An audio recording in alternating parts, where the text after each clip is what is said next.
a vu Milos. Et on a vu Milos pour la 100e fois. Mais on s'en fout, on l'aime bien.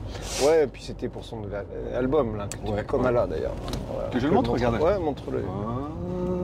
L'album de Milos. No, comment il s'appelle? Breathe in, breathe out. Voilà, respirer, expirer. Inspirer, expirer. Inspirer, expirer. Milos, c'est un franco-péruvien qui vit à Bordeaux et qui est très actif dans le domaine musical, dans la production musicale aussi, qui a tenu pendant longtemps un bar où on jouait de la musique, l'Inca. Oui. Qui était déjà allé, toi? Alors moi, j'ai pas connu l'Inca parce que j'étais pas à Bordeaux à ce moment-là. Moi non plus. C'était il y a longtemps? Ben, je sais pas, je crois que c'était jusqu'en 2006. On le connaît depuis qu'il sort des albums en fait. Oui. Ah oui, putain, il a fait je crois qu'il a fait 5 albums. Ouais. Et il a commencé à vraiment beaucoup tourner avec le cocktail Bananas, c'est-à-dire Henri Caragel, Kim Gianni. Ouais. T'as Jessica, Oui. Hugo Berrouet qui joue de la batterie, Oui. qui était avant dans Calque, merveilleux groupe de pop que la France entière nous envie. Oui, Julien Prat. Ouais. Puis Julien Perugini à la basse, contrebasse. Et tous ces gens-là, ce qui est assez intéressant, tous ces gens-là se mettent au service de Milos quand Milos en a besoin. Parce que lui-même se met bien au service de la musique et aussi il produit aussi. Il produit avec le Kitchen Studio, il produit beaucoup de choses. Mais ce que je veux dire, c'est que tous ces gens-là aussi ont leur projet personnel. Tu sais, alors si on commence à parler de ça, on va en parler longtemps. Parce que tu as par exemple Henri Caragel qui fait des spectacles pour enfants avec Jessica. Henri Caragel fait aussi Garce. Oui. Garce avec... Ouais, je vais te dire où tourner. Oui, tu tournes là à gauche là. Ouais. Avec Malik. Et Malik, c'est le batteur de Garce. Tu sais, c'est un groupe de post-rock, un peu comme Mogwai, un peu comme. Oui, c'est ce genre de groupe. Moi, c'est là, c'est bien là, Et Malik, il avait un groupe qui s'appelait Colgate. Et la dernière fois, il m'a filé ces 2 albums qu'il a à peine vendus. C'était génial. Super. Malik, c'est le bassiste. Non, c'est le batteur, mais c'est le batteur qui joue avec Henri Caragel. D'accord. Mais c'est un gars que tu connais, qu'on croise souvent. Mais pour revenir à Milos, ce qui est vachement intéressant, c'est que à chaque fois, il fait des super chansons. Il explore un peu tous les styles aussi, enfin tous les styles. Ça peut être du rock, ça peut être pop, ça peut être de folk. La folk, Et là, du reggae. Du reggae. Alors hier soir. Hier soir, oui. Hier soir, il y avait Milos, il y avait Jessica. Oui, Jessica. Il y avait Hugo. Qui était la guitare. Qui jouait de la guitare. La guitare. Et à la batterie, c'était qui à la batterie? Pierre Garcia. Pierre Garcia, fantastique. Et on oublie qui est le bassiste. Et Grégory Bouillat à la basse.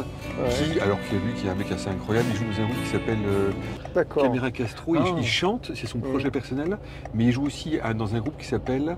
Tu mettras ça en sous-titre, je te donnerai la ref. Et en fait, ils ont fait le Hellfest. T'as pas vu à un moment, pendant le concert, il avait une petite disto sur sa basse, et tu sentais qu'il commençait à appuyer un petit peu, et je me suis dit, ça va bien. Et en fait, toutes les formations avec lesquelles Milos joue sont vraiment bien, mais c'est vrai que la basse, la rythmique Pierre Garcia, Grégory Bouillat, tape pas mal quand même. Ça tape pas mal. Après, ça ne veut pas dire que Hugo Berrouet et Julien Perugini, ça tape moins fort. D'ailleurs, c'est là qu'on se rend compte que tu changes les musiciens et tu vois, la couleur de la musique peut changer. Avec les mêmes morceaux, avec les mêmes arrangements. C'est incroyable.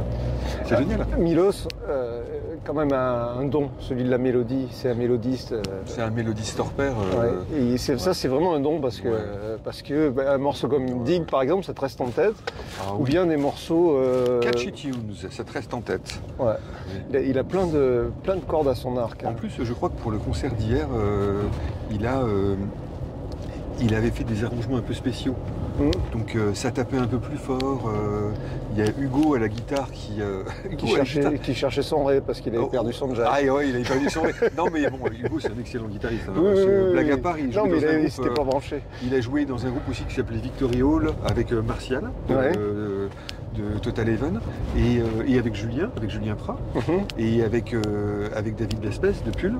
Et en fait, Hugo, c'est un multi-instrumentiste, et hier, par exemple, il nous a donné une facette un peu complète et un peu rigolote aussi, parce qu'il a fait un peu le con, bon voilà, mais en fait, les petites notes et les gros riffs qu'il faisait étaient essentiels, et je crois que je les ai pas entendus sur le disque, donc tu vois, ils ont vraiment bossé le live. Ils ont vraiment bossé le live. D'ailleurs, j'ai même des petites vidéos que j'ai faites hier. Je les mettrai sur Instagram, Hugo, tu vas voir. Je vais les mettre. Oui, toujours. Hein, vous allez voir sur les réseaux. Puis tout ce dont on parle, vous le retrouvez sur YouTube, sur Facebook, Instagram, etc. Ouais. Non, mais en fait, Milos, c'est quand même quelqu'un. Tu sais, je te l'avais déjà raconté. C'est un peu notre Black Francis à nous. C'est le gars qui, à chaque fois qu'il pond une mélodie. Alors, on n'est pas dans le secret de sa cuisine, hein, mais à chaque fois qu'il nous présente une mélodie, c'est un morceau qui nous reste en tête, quoi, vraiment. Tiens, en parlant de cuisine, il y a un studio qui s'appelle Kitchen. Il fait Kitchen Studio qui est sur la rive droite à Bordeaux, à la Bastide. Ben oui, chez lui, à l'étage de sa maison. Et si par exemple, les gens qui nous regardent ont envie d'enregistrer leurs chansons, ils peuvent contacter Milos. Contacte Milos. Et Milos leur fera un tarif et les assistera et les accompagnera pour réaliser le grand rêve de leur vie, sortir une chanson. D'ailleurs, moi, c'est un rêve que je vais faire. Je vais faire une chanson avec Milos, j'en suis sûr. Ouais. Je vais en faire une. Ben voilà, pour Milos. La cassette, c'est son l'assaut. C'est son assaut, il est très actif. À un moment, il faisait des concerts au Grand Parc. Je me souviens, dans une salle au Grand Parc. Bon, en fait, Milos, c'est un personnage très marquant de la scène bordelaise. Tout le monde le connaît. C'est un peu le Francis Vidal en plus costaud, en plus jeune et avec une grosse barbe. Hein, c'est ça, hein. Et péruvien. Il y a un franco-péruvien. Vidal, il est pas péruvien. Il n'est pas péruvien, Francis? Moi, je crois qu'il était Francis. On s'en va quand c'est pas trop d'où il vient, Francis. Bon. Ça. Attention, Xavier, je conduis. Bon, mais voilà. Tiens, on dit au revoir. On dit au revoir. Salut tout le monde. Ciao.